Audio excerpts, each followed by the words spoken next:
So, the BBC have finally decided to apologise to Nigel Farage after having a lot of meetings, extremely important meetings, about having another meeting to discuss this issue about obviously Coots & Co.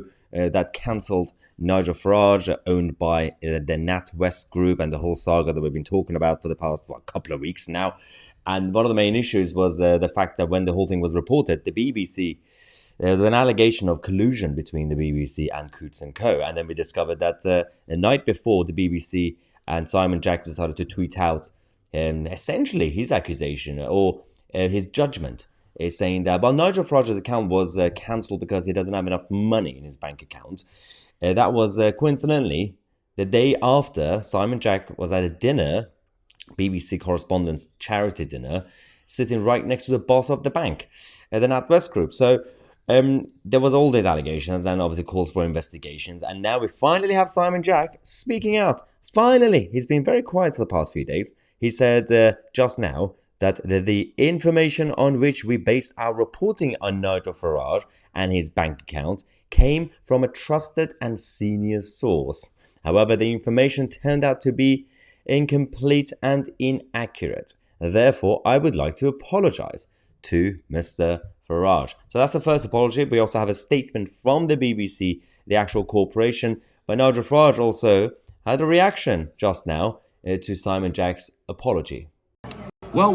The BBC's business editor, Simon Jack, has fully apologised to me publicly, and I thank him for that. It's not often that the BBC apologise.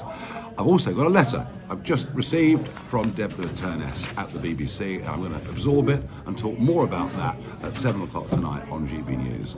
But for the BBC to apologise, I'm very, very pleased. Jack says in the tweet that his information came from a trusted and senior source. I would suggest it may well have been a very senior source. More on this a bit later. Well, that's a very good point. Yeah, it's probably a very, very senior source. And the issue with this is that we used to have a time when journalists, whether it was print journalists or broadcast journalists, even if they had a senior source, for example, even the boss of a bank, if they would just say something, they would still require evidence. They would still require some proof rather than just their words, unless they were going to be using the quote saying, according to the boss of NatWest Group, for example, this is what they say. If you clarify that. Otherwise, again, hypothetically, let's just say, for the sake of the argument, this trusted and senior source is the boss of the NatWest Group. And if Simon Jack had a chat with her during that dinner, or maybe before the dinner or after dinner, whenever, right? And she said to him that, yes, I'm the boss and I'm telling you that's why we cancelled it.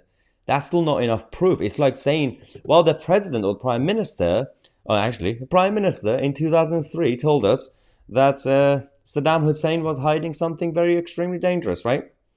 So, but I'm prime minister, you have to believe my word. No, because we still need evidence. Doesn't matter about your credentials. If you want to do actual journalism, you get evidence. But that's not what they did. Nigel Farage also tweeted an update about the investigation, saying, I have asked the ICO to investigate how my personal data was used by NatWest Group. Separately, I have written to BBC Director Tim Davie to ask for a formal apology from the corporation.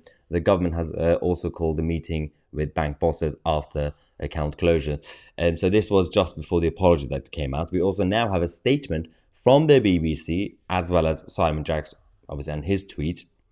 The statement from the BBC says, because of this evidence, we have since changed the headline and copy on the original online article about his bank account being shut for falling below the wealth limit to reflect that the claim came from a source, and added an update to recognize the story had changed. All right.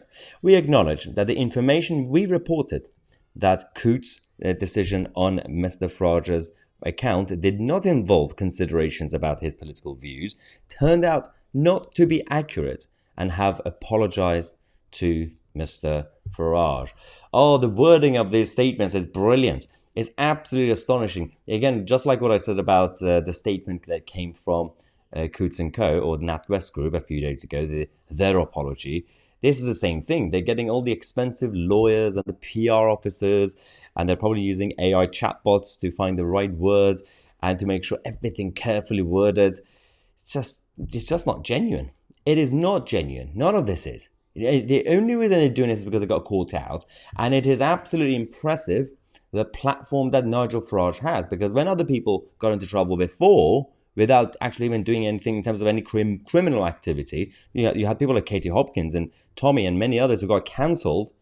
Firstly, there was no coverage about it a few years ago, but also this is without any criminal activity, by the way.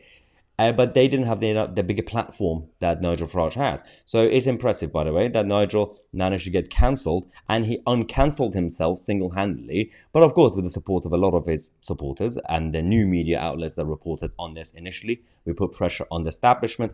But this could actually pave the way to have a slightly better reformed approach, because now the pressure is on government. They're changing regulations, they're changing laws to protect free speech, and now Rishi Sunak is, again, these are simply words for now, but we have to wait for the action to happen. He says that he's going to be shutting down woke banks if they do not protect free speech and self-determination of their own private customers. Now, let me know what you think in the comment section. I'm Mahyar Tousi, and we are the media.